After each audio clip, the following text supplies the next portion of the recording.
Hello, welcome to Unicorn Princess Tarot. So, ito yung reading natin for collectives. Collective, kung gusto mo magpa-personal reading, Jing Tarot Trader ha, search mo lang siya sa Facebook. Ayan. Kung gusto mo naman, pwede ka rin mag-follow sa akin sa TikTok. Meron din akong mga content doon na maaaring magustuhan mo. Okay, collectives. What do we have here for collectives, please? For collectives, please.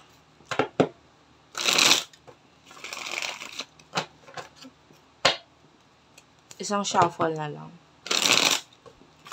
Okay, thank you Spirit Guides, Angel Guides.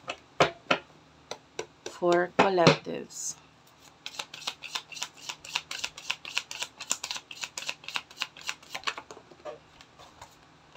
You do have here the Lovers,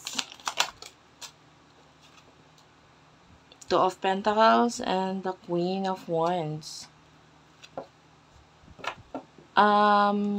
There's this energy that might be napakaganda ng connection na meron ka ngayon. Like maybe you are happy sa relationship mo with friends, family, or maybe sa karelasyon mo ngayon. If you are in a relationship, yung iba friendship ito, no?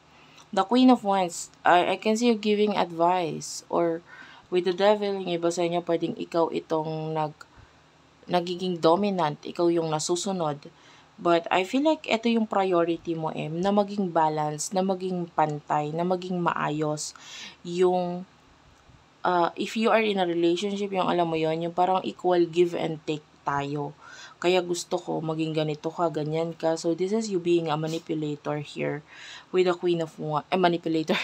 Manipulator or dominant na rin na, in a way. Kasi pwedeng may mga times na ganun ka nga talaga. Na parang, hindi, gawin mo to, ganito, ganyan. You are giving instructions dito sa taong ito kung anong dapat niyang gawin. But I feel like you are happy with what you are doing. And itong connection na ito could be a connection na very protected. So, ayan.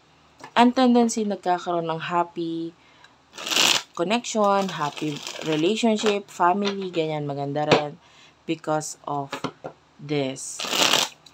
Tell me about the person na nakakonect ni collectives, please. Person na nakakonect ni collectives.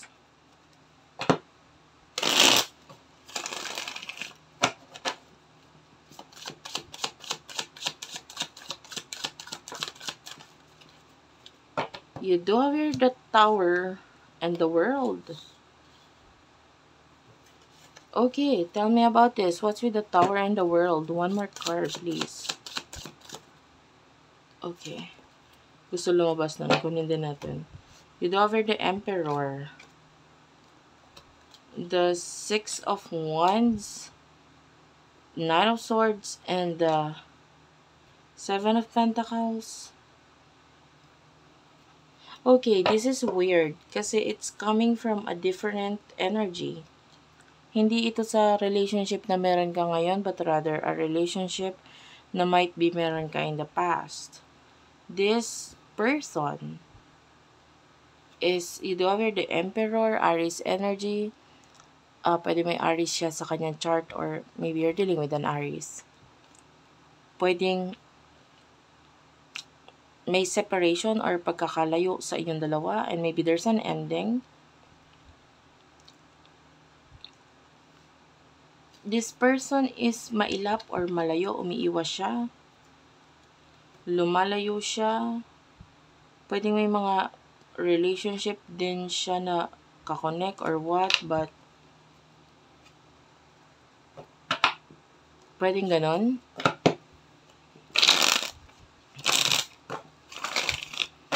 Anong emotion mo dito sa taong to? Some of you pwedeng naka-move on ka na. Okay ka naman na. Sige, may karelasyon siyang iba. So this could be a person in the past. Pero anong emotion mo para sa kanya? The Empress is here. Yeah, you do love yourself. Nagpo-focus ka sa sarili mo. Ang pagmamahal mo ngayon nasa sarili mo. The Four of Swords, wala kang pakialam sa kanya, and ang pakialam mo yung mga ginagawa mo ngayon. And this is weird actually kasi this is another person. Pero yung iba sa inyo may relationship na ako nakikita dito. If you are currently in a relationship with a different person ngayon,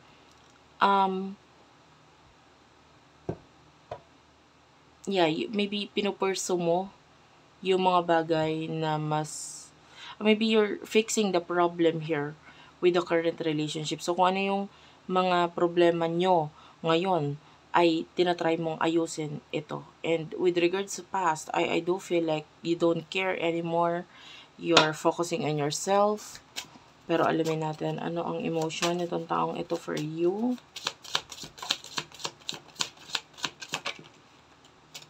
Queen of Swords is here. Queen of Swords, the Sun. And the Six of Swords. Six of Cups.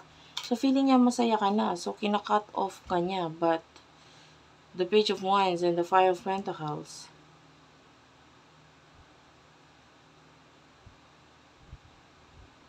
I feel like this person wants to message you na may kinalaman sa usaping pera.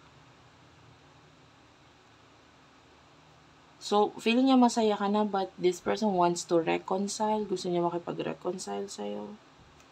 Gusto niyang magkaroon ng relationship. Or if you're in a relationship ngayon, I feel like the sword is, Ace of Swords is here. Pero it is showing like parang gusto niyang i-cut yung relationship mo with that new person para magkaroon ng chance sa atin.